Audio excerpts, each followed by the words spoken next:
Yo, what's up YouTube? What's going on today? In this video, we gotta talk about chapter 14. There's some new interesting information in this chapter, and that being Jura. In this panel, when Boruto talks about Jura, he says that he's a special case, and unlike the others, he has no prototype. He is a direct incarnation of the Ten Tails. So that is interesting because that means that Jura, being the direct incarnation of the Ten Tails, he doesn't have anybody he comes from. But it makes you wonder, why is he after Naruto? One of the few things that come to my mind is Ishiki. Ishiki got his ass beat by Naruto, and if somehow the Ten Tails possesses Ishiki's chakra because he has used that Ten Tails over and over again, that Ten Tails possesses a bit of Ishiki's information. And as Amato did say in this chapter, they want experiences that lead to new emotions and knowledge, namely information. So if the Ten Tails possesses previous information of Ishiki, that Ten Tails basically evolved itself. Thus, when the Ten Tails was split, it got a bit of Ishiki's information, knowing that Ishiki was the main one using it, and that is how it created Jura,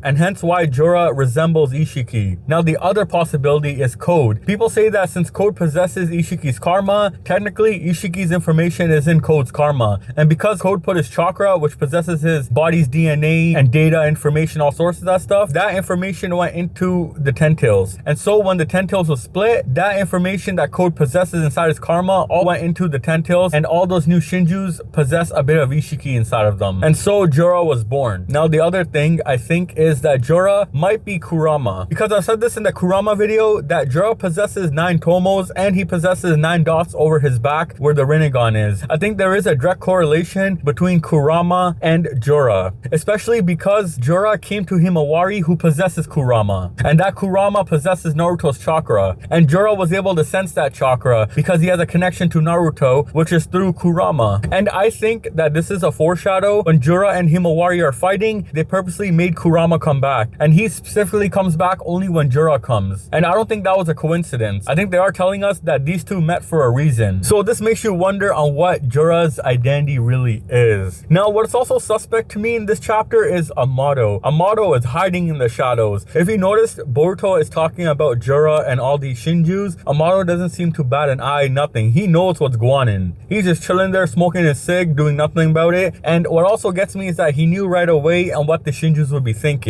Because look at this panel here, look at the man's eyes and everything. He's really laid back. Everyone else is shocked. Literally everyone is surprised what's going on, but he doesn't show any emotion or anything. It's like Amato knows what these creatures are. On top of that, Amato here knows something is suspect with Boruto. When Boruto says that, I know this information, I have a source, but my source says I can't reveal his identity. Instantly the panel cuts to Amato and you see the ... That means Amato is thinking something. First, Boruto had Amato's curiosity. Now he has his attention. When Boruto says that I can't reveal his identity, he asked me not to for his own safety. Koji knows that if Amato finds out that he is alive, he can shut down Koji because of that safety feature installed inside of him where Amato can voice control him and shut him down. And so Boruto not revealing the source, Amato is now curious. And I think Amato is able to connect the dots that Koji is the one telling Boruto this information, because Amato is the one who implanted all of the Kara members with Shibai's powers. And so him giving Kashi Koji the ability to see into the future, he knows that Boruto is getting his intel from somebody who can see the future. With that being said, I think Amato is now going to start planning something else, and that being him trying to get Koji back or shut down Koji, because he knows that Koji is a threat to him, since Amato did send Koji to the battlefield to die against Ishiki. So that shit is cooking right now. But besides Amato being slimy in this chapter, we have Shikamaru here. Shikamaru has no one to trust besides Mitsuki. Even Ino turned against him in this chapter, saying, I cannot allow you to talk to Boruto, since Shikamaru knows something is wrong. Literally in this panel, when he has a flashback of talking to Boruto regarding the omnipotence, you can see that the omnipotence has been wiped out of Shikamaru's memory, and he can't remember that. And because of that, he knows that something is wrong with his memories, and that is why he wants to trust Boruto.